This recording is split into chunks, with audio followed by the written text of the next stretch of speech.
देखो यहाँ कलिंग गौरव foundation president हिसाब से मु रुद्रनारायण सामंतराय आप समस्त को स्वागत जनाऊँगी आमर 30 तारीख दिन सोमवार दिन आम दुईटी मेजर प्रोग्राम हो गोटे है नेशनल मीडिया कॉन्क्लेव आउ सेकेंड हूँ 13th I women of substance award. तो नेशनल मीडिया कॉन्क्लेव राष्ट्रीय पत्रकार महासंघ डॉक्टर पवित्र मोहन सामंतराय सहित कोलाबोरेशन यहाँ हो मीडिया फ्रेटर्निटी सारा इंडिया रू ये आसुँच तो व्यू पॉइंट निजी ताको गोटे डॉक्यूमेंटेशन कर चेष्टा करूँ आम चीफ मिनिस्टर और प्राइम मिनिस्टर पाखे पहुँचे। सेकेंड है आई वुमेन ऑफ सब्सटेंस अवार्ड यहाँ हूँ 13th एडिशन से आम महिला माने विभिन्न क्षेत्र में जो मैंने टैलेंटेड महिला मैंने जो आगू बढ़ी सक्सेसफुल होती अवार्ड दिज्व आउ गोटे रोटरी सहित नेशनल बिल्डर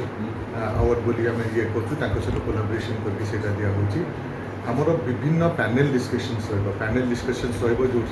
एक्टर्स रे डॉक्टर्स रे मीडिया वाला रे एंटरप्रेन्योर्स रे तो सहीटार गोटे डॉक्यूमेंटेशन करें डॉक्यूमेंटेशन करके आमर जो विजन हूँ विकसित भारत विकसित ओडिशा तो सही डॉक्यूमेंटेशन करके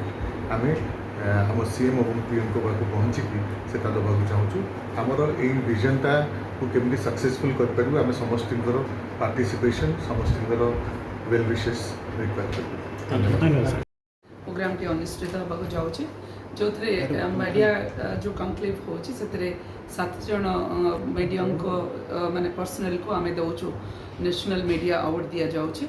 आ संध्या बेले जो फंक्शन अच्छे आई वुमेन ऑफ सब्सटेंस अवार्ड जो कि आमर 24 जन महिला पाँच mother icon life time achievement ये सब अवार्ड रही जो मैंने गोटे गोटे से दिन अडॉप्ट कर अंडर प्रिविलेज चाइल्ड को सही स्टेज रे आम रोटरी इंटरैक्ट क्लब जो माने